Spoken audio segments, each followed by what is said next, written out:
Kenapa datang ke sana? Padahal infonya perpisahan pelantikannya di Depok.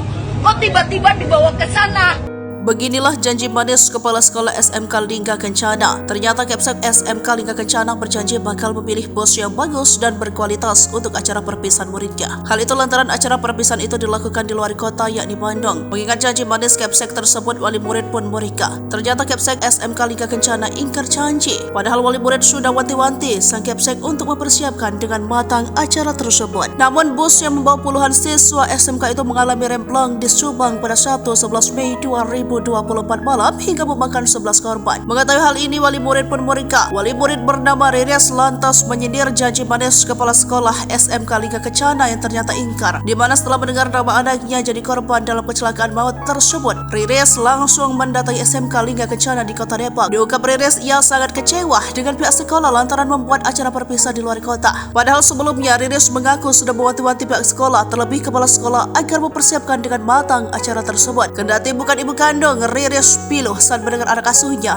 Amiluddin jadi korban kecelakaan. Saya kecewa karena waktu rapat tanggal 6 saya bilang sama kepala sekolah, seorang tua asuh Amiluddin karena 1 bulan SMP perjuangan kecelakaan di Bali, saya minta tolong ya Pak, tolong itu bis diperiksa atau diservis yang benar. Saya nggak mau anak saya walaupun bukan anak kandung saya karena dia anak yatim itu harus membeli diperiksa, kata Riris dengan nada bicara keras di Tribun News Bogor.com Minggu 12 Mei 2024. Dirinya seorang guru, Riris mengaku paham dengan prosedur jika sekolah membuat acara perpisahan jarak jauh untuk murid. Karenanya sejak awal rencana perpisahan tersebut, Riris sudah sering mengingatkan kepala sekolah agar memilih bos yang bagus dan berkualitas. Hal itu agar perjalanan para murid bisa lancar tanpa kendala. Katanya kepala sekolah, oke Bu, tenang aja, kami semua mobilnya kami bawa dengan baik. Itu saya rapat, saya bilang benar ya Pak, bertanggung jawab. Karena kalau mau ke Bandung, ke Bogor harus naik bos yang bagus, Ibu Riris. Lagi pula diakui Riris dia terkejut kalau mengetahui keputusan akhir para siswa tetap pergi ke Bandung. Padahal rencana awalnya yang Riris ketahui adalah para murid diwisuda di Kota Depok. Ini Amiluddin bukan orang punya. Saya kasihan, kecewa. Kenapa datang ke sana? Karena infonya perpisahan dan pelantikan di Depok. Kok dibawa ke sana? Oke, kita nurut semua, tapi saya titip. Saya ini guru, jadi saya tahu prosedur kayak apa, ungkap Riris. Kini Riris pun mengaku sedih saat tahu kabar ibu kandung dari Amiluddin. Walaupun bukan anak kandung saya, ibu Amiluddin sudah nangis di rumah. Bapaknya meninggal 2 tahun lalu. Bukan anak kandung saya, tapi saya yang biayain pendidikannya, ujar Riris.